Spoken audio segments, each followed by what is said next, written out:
All right, guys, welcome to Spill It. Today we have good stuff in store for you. Today's session is called Political Arena. Yeah, and we are here with a very demure gentleman, a very influential one on campus here.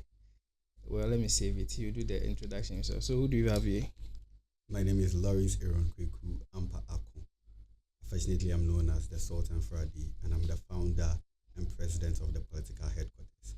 Oh, okay. Way back 2 days, I heard you inaugurated a group called the Political Headquarters. Political headquarters. What is it about? What is that group about? Alright. For us to really talk about political headquarters, I think I would want to probably talk about my motivation. Okay. Because it's through my motivation that gave birth to the political headquarters. Interesting. And my political motivation has always been that when we come to development issues in our country, it is rooted in the firm belief that the youth or the young people we have in our country are not just the future, but then they also have critical roles to play, even in the present, shaping our society and then political landscape. Interesting. So that has always been my mission. We don't need, many times we say the youth are the future, the youth are the future, but I believe that the youth has something to do even in the present. Now. Okay. Now. So that actually gave birth to the political headquarters. I wanted a system where whenever we talk of student politics, for example, we always say, we talk about the election and then the student council, those that we've elected in office. But I believe that is more than that. It's more than that. We don't just only need people who are elected in office. We need people that would also put those that we've elected in office on their toes. Okay. And so that gave birth to the political headquarters, a system where we would not just criticize for criticizing sake, but then we would push the person that we voted for to work and then achieve the things that they promised us when they were vying for the position. So that is apparently why we started the political headquarters 3 years ago. 3 years ago. Yeah. Oh wow, that's interesting. I think I really like the motive behind the whole thing. You see, most of the students are not versed in political stuff. They be like, I'm here to learn and that's all. They come learn their books and they go out there. They don't care about leadership, and they don't know that the national leadership rooted from the students' leadership, and then it got to the district, municipal, then let me say regional, then national. Most of the students don't have that insight, so I think it's a very good initiative in a group. And so far so good, or how should I say it? Is so far so good, or you have some hitches along the line?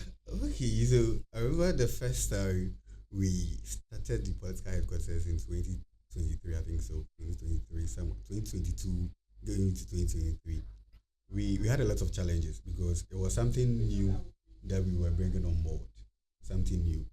It was the first time we were introducing the political headquarters. For 6 years, there was nothing like student political debate for student aspirants. Okay. So people would just declare their intentions. We vote for them without even knowing what the details of their policies were about. We were just voting for voting sake.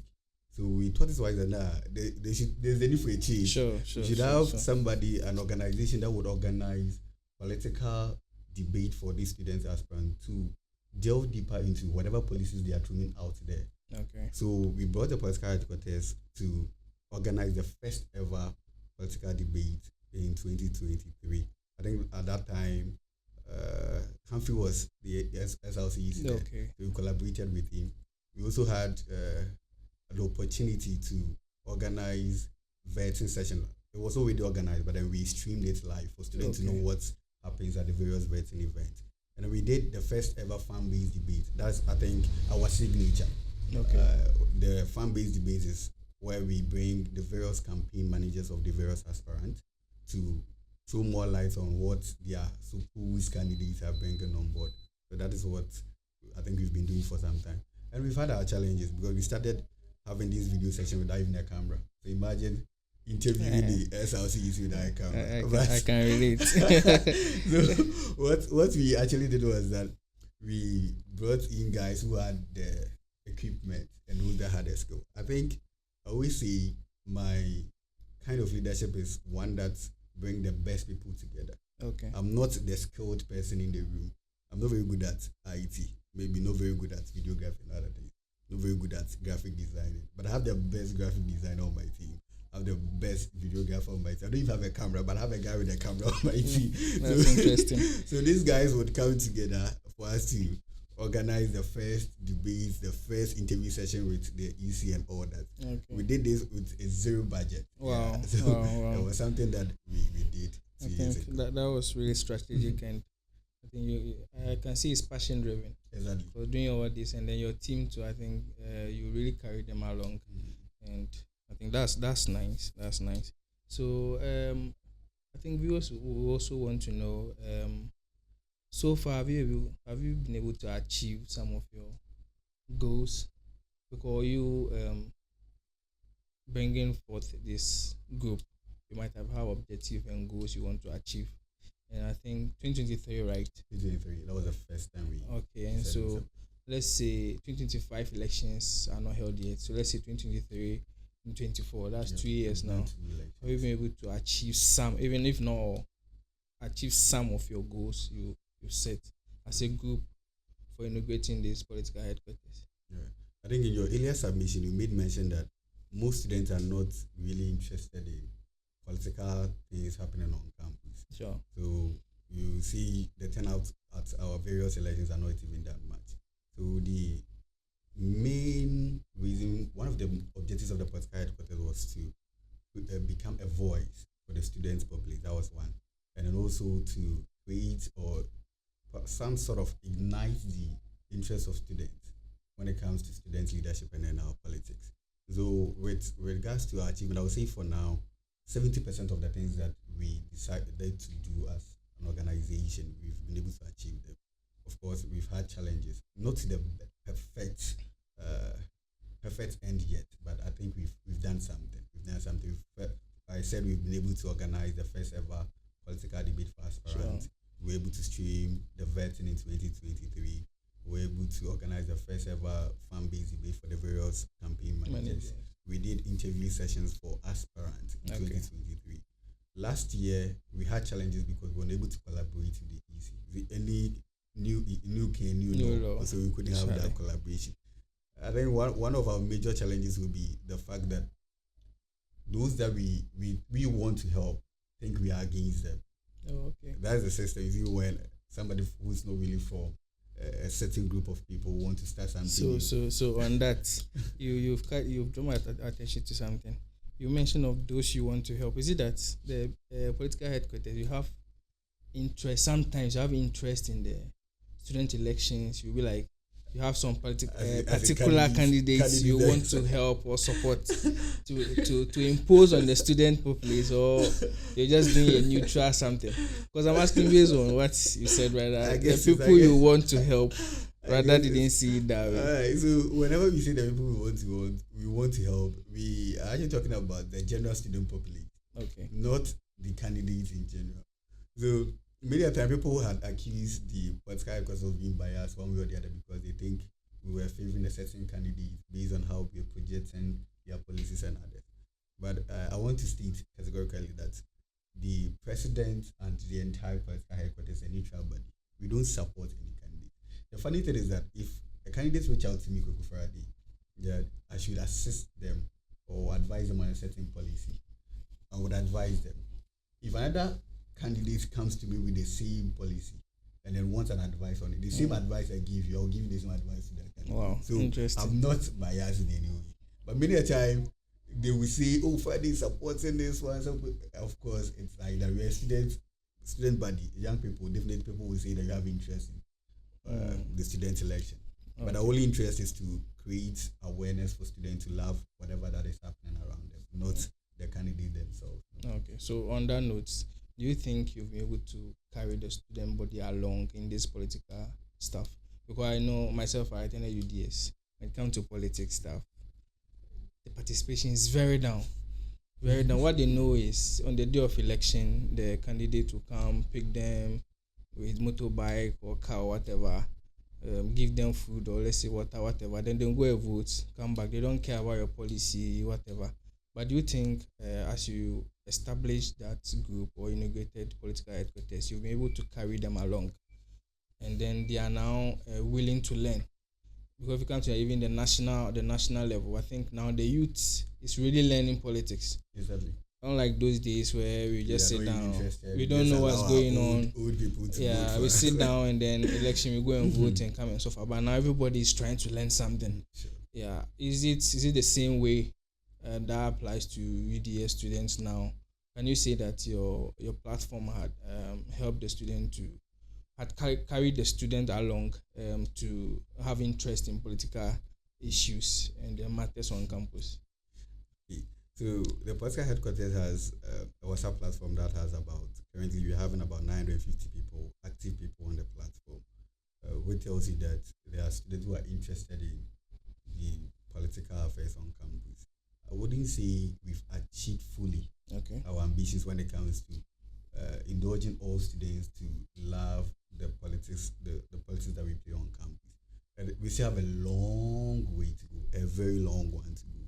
And it is not something that only the political headquarters can do. We cannot achieve this alone. I think there is a part that the various aspirants should also play in order for us to ignite the interest of the student populace in this political landscape that we find ourselves in. And it's all about branding. Sure. That's what I see. It's all about branding. Because for the past 6 years that I've been on campus, our way of politics has always been the same. The same mode of organizing our campaigns, release declaration of intent flyer, do policy documents, the same flyer. I am yet to see one student aspirant who has been able to fill an auditorium on campus just to declare their intention. I've never done that. Okay. So it's still something that we are pushing that student leaders or aspiring student leaders will do to ignite interest of students in their politics. That's why many a time when they win power to become, let's say, the SRC president or the next president, you realize that because they were not able to garner people when they were going for the position. People don't even attend their programs. Sure. Yeah. So I think it's not something that only the political headquarters can achieve. We've done our part. We are still trying to educate students on they need to be involved in what is happening, them take interest in what is happening there. It's surprising that things happen at SRCG and most students are not even aware of it. Okay. There are policies that are implemented, documents that are signed that students are not aware. But I think it's worrying. I don't know.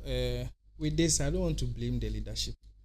I don't know whether, like I said earlier, the student populace, they are not so interested in the leadership stuff.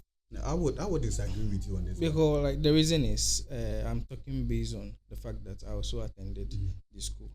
You'll be like SRC is organizing a program, let's say a social program or some intellectual program, inviting resource people to come in, like treat a topic or stuff.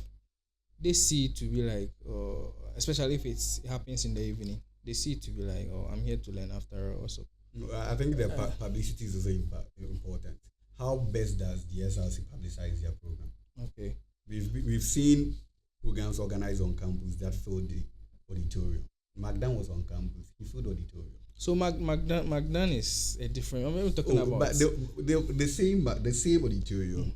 NKB filled it. Okay. Would you say it's NKB because there was NKB? Like I think it's way. about how you should look at how the SRC at the time invested in publicity. Okay. For example, that's why I'm saying that we have people in office. We have the executive arm of government. We have the judicial arm of government. We have the what do you call it? The legislature. And then that's the General Assembly system of student SRC. But then I think there's one piece that is missing. The fourth estate. That's the media. Okay. If we have a media group on campus, that would bring to the doorstep of these students what is happening at GE. Okay. Something happened at GE. Even now at our national level, when we go to parliament, we can get live stream of parliamentary business, and then you know what is happening. On that, I'm not interrupting. On that same note, don't you think? You see, the GE area, we have representatives from each class across board. How many of them so do that? Is that not enough? How many of them do that? is that not enough for, let's say, maybe the reps posting the flyers, keep reminding them of the date, the venue, activity? I think, not to cut you short, but not all of us can attend GA. Okay. According to the constitution of our school.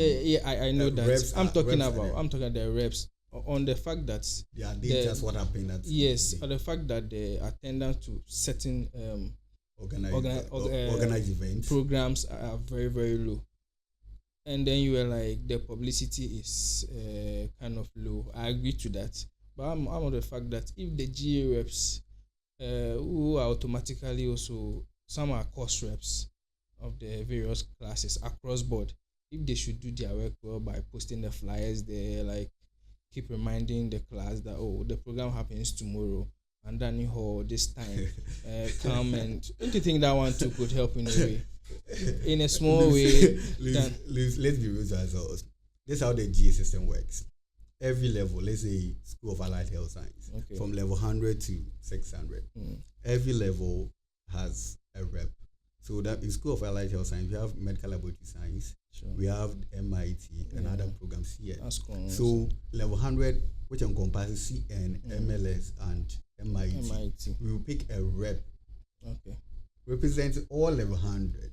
Is that so? I think it should be. That is what is done. That is what. Then we cannot get a room for one rep. No. So we do it on school based. So the school is more like constituencies.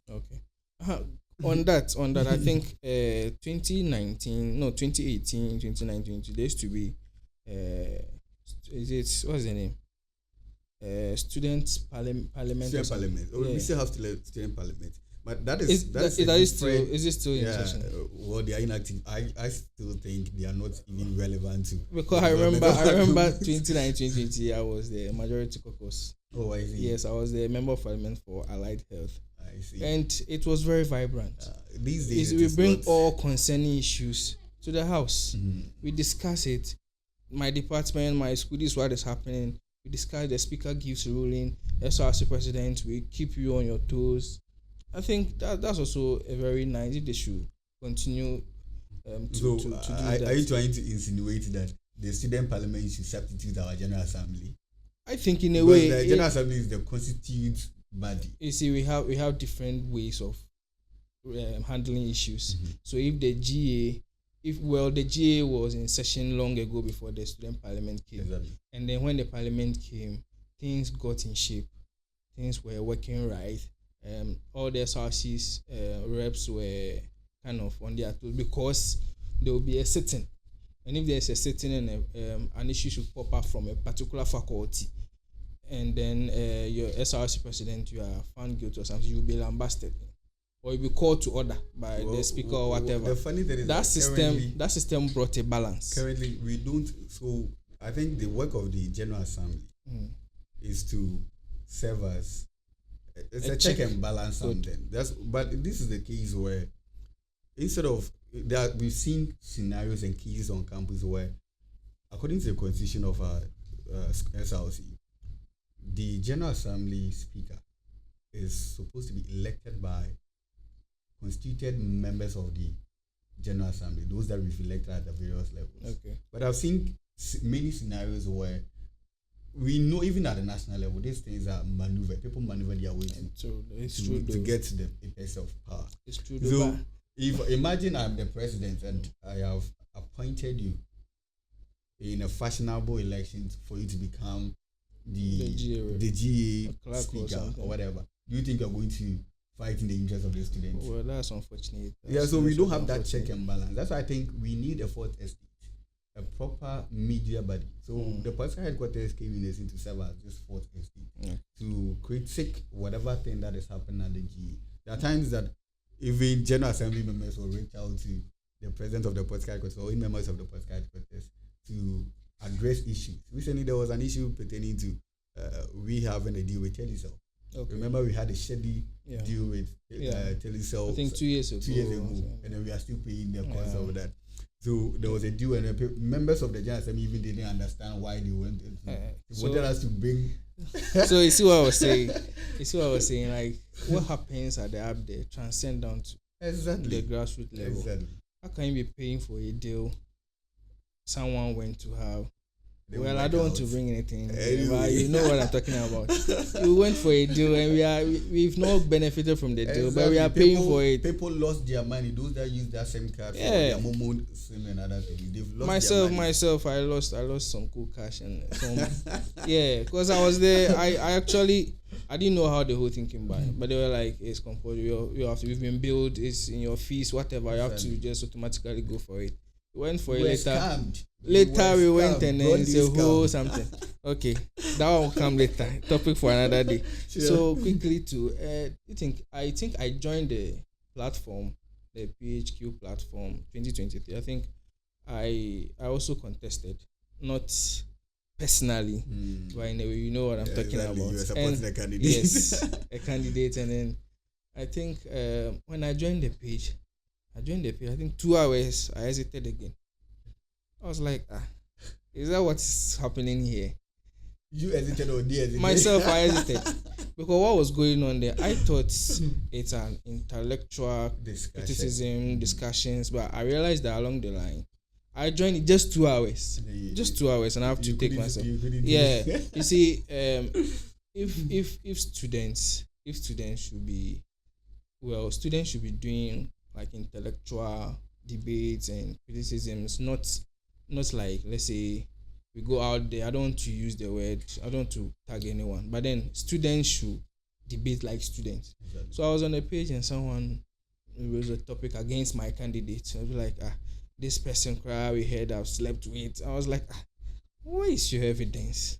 Like, okay, where's the admin in the first place? Is this how we do politics as students? Because at the national level, they do it and we lambast them, exactly. Also condemn those acts. And if we students at this level, we are starting a political ambitions with this propaganda. So imagine if you master here, you get up there, you frame someone and freely you go. So I was like, no one is debunking what the person said. The comments were just like, in about 30 minutes, I had a chat about close to 1,005 chats. I think that was the peak of the political. Serious, I was like, no. So on this note, I just want to ask that, is it that the platform is meant to say anything at all and go free, or you have regulations? Because since it's a very nice platform and then initiative, that means it should be well regulated, exactly. So that any intellectual can choose to join and learn from there. Like we said, not all the students are interested in political stuff. So imagine a newbie who want to learn politics from scratch, finds this platform to be very, very engaging and insightful, and then joins the platform. And then this is the kind of messages and conversations ongoing there. You think it's not nice. Exactly. So do you think the conversations must be regulated, or there should be a laid down rules or protocol? If you don't have evidence to this, you don't put it here. If you do that, you'll be hesitant. You'll be called to order, those stuff, so that we see that yes, we are doing student politics, but it's regulated, in that no one goes and then assassinates anyone's character.